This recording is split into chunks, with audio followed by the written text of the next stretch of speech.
working. Yeah. Can you close? Bismillahirrahmanirrahim. Assalamu alaikum and welcome back to my channel. आजकल मौसम जो है कभी धूप निकल आती है और थोड़ी देर बाद बारिश होना स्टार्ट हो जाती है और फिर धूप में जो है वो स्नो स्टार्ट हो जाती है। तो इसी तरह से मौसम चल रहा है, लेकिन सर्दी है। लास्ट ईयर रोज़ों में इन दिनों में जो शुरू वाले रोज़े ठंडे थे लेकिन एंड वाले गर्म हो गए थे, लेकिन शुरू में भी इतनी ठंड नहीं थी जितनी आजकल सर्दी है। बाहर ठंड है लेकिन घरों में क्योंकि धूप लगती है तो उतनी सर्दी महसूस नहीं होती। आज यूके में पहला रोज़ा है और मैंने पहले रोज़े वाले दिन वो काम किया जो मुझे पहले करना चाहिए था, लेकिन इतने दिनों से ये पेंडिंग काम पड़ा था। और आपको पता है ये रोल समोसे बनाने में कितना टाइम लगता है। खैर फिर मैंने अल्लाह का नाम लिया और बनाना स्टार्ट किए, क्योंकि जो समोसे हैं वो मैं लाई थी फ्रोज़न, लेकिन मुझे ना रोल अच्छे लगते हैं घर के बने हुए, जिसमें ज़्यादा सब्ज़ी हो, बंद गोभी ज़्यादा हो और काली मिर्चें और चिकन थोड़ा थोड़ा हो। तो वो वाले रोल मुझे बहुत मज़े के लगते हैं। लास्ट ईयर भी मैं नहीं बना सकी थी और लास्ट ईयर तो एक्चुअली पूरा महीना जो है मैंने घर के ही खाए थे, लेकिन अपने हाथों के नहीं। इधर उधर से ही जो है वो आ गए थे अल्लाह की रहमत से। निसार के फ्रेंड की वाइफ ने भेजे थे। वो काफ़ी दिन चल गए। फिर निसार के दोस्त की अम्मी ने काफ़ी वो आई थी, वो जिनसे मैंने आपको अपनी एक वीडियो में मिलवाया भी था। वो माशाल्लाह से इतने ज़्यादा बना के लाई थी कि वो इवन के रमज़ान शरीफ ख़त्म भी हो गया था तो फिर भी वो वही चलते रहे थे, मतलब वही हमने काफ़ी दिनों बाद भी हम खाते रहे थे। वो इतने मज़ेदार बनाती हैं, वो माशाल्लाह से शेफ़ है।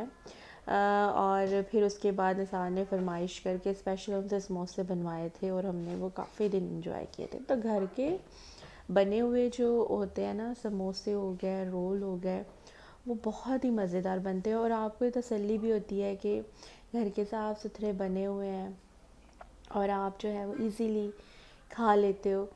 एनीवेज जी, पहले दिन मैंने किस्तों में ये काम किया था। मैं थोड़े से बना लेती थी, फिर बाकी काम निपटाती थी, फिर थोड़े से बना लेती थी। तो इस तरह से जो है अल्लाह का शुक्र है, मैंने सारे तो खैर नहीं बन सके थे, लेकिन जितना मटेरियल था ना उतने मैंने सारे रोल बना लिए थे।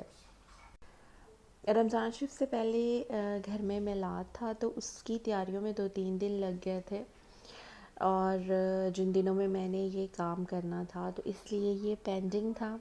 तो मैंने सोचा कि चलो आज कर लेती हूँ, हो ही जाएगा आहिस्ता आहिस्ता। और फजर को छुट्टियाँ हैं जी, वो भी मेरे साथ लगी हुई है। Now fold other side. Did you fold it? Yeah. Okay, like this.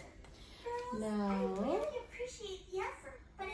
put some veggies. I want to do it. Okay, It's okay. let me finish first. Okay, now your turn. Good. Well done, Fajar. Very good. Yeah. Okay, now fold it. No, no, no. Start from this side. This side. Like this. No, no, no. Just do like this. Yeah. Fold it, fold it, fold it. Oh, right. So we. बच्चों के साथ इस तरह का काम करना बड़ा मुश्किल होता है। मुझे याद है बचपन में भी हम भी इसी तरह की ज़िद्दें किया करते थे, लेकिन फिर बेइज्जतियाँ भी होती थी माँ से। लेकिन अब अंदाज़ा होता है कि माँ की क्या इस वक्त सिचुएशन होती है। लेकिन जब बंदा थका होता है ना और इस तरह से बच्चा तंग कर रहा हो तो फिर बड़ा गुस्सा आता है। लेकिन ये है कि इस तरह से छोटी छोटी चीज़ें बच्चे आपसे लर्न करते हैं, उनमें शौक़ पैदा होता है और फिर आगे जाके उनको मुश्किल नहीं होती। फिर जी फजर बीबी ने जो रोल बनाए थे उसने कहा कि अब मुझे ये फ्राई करके भी दे। खाने शाने उसने होते नहीं है, बस उसे शौक़ बड़ा है कि मैं ख़ुद से चीज़ें बनाऊं। और क्योंकि यहाँ ना एक्चुअली बच्चों को ना स्कूल में भी सिखाते हैं। जैसे पिछले दिनों अब इन लोगों ने इन्हें केक बनाना सिखाया था, जिंजर ब्रेड बनाना सिखाया।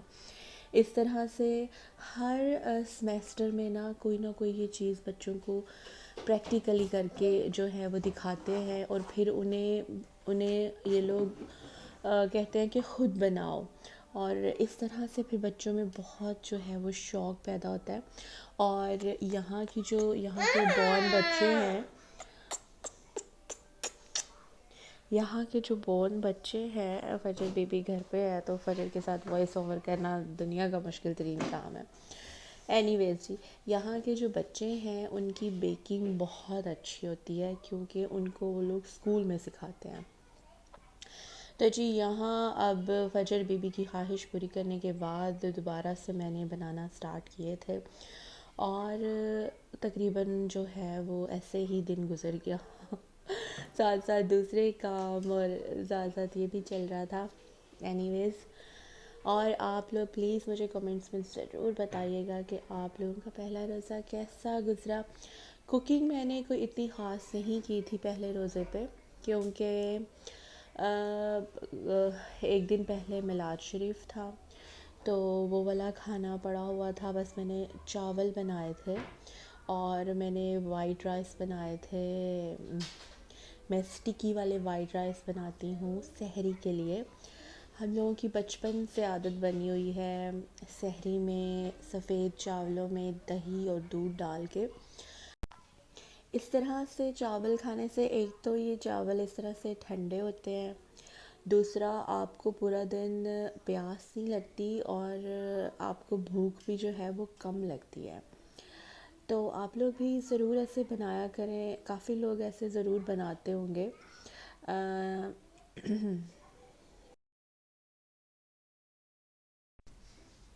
जी तो फाइनली रोल बन गए थे और फिर मैंने इनको फ्रीज़ कर लिया था फूड बैग्स में डाल के। और फिर मैंने किचन की अच्छी तरह से सफाई की क्योंकि जब आप इस तरह का काम करते हो ना तो किचन में बहुत मैस होता है।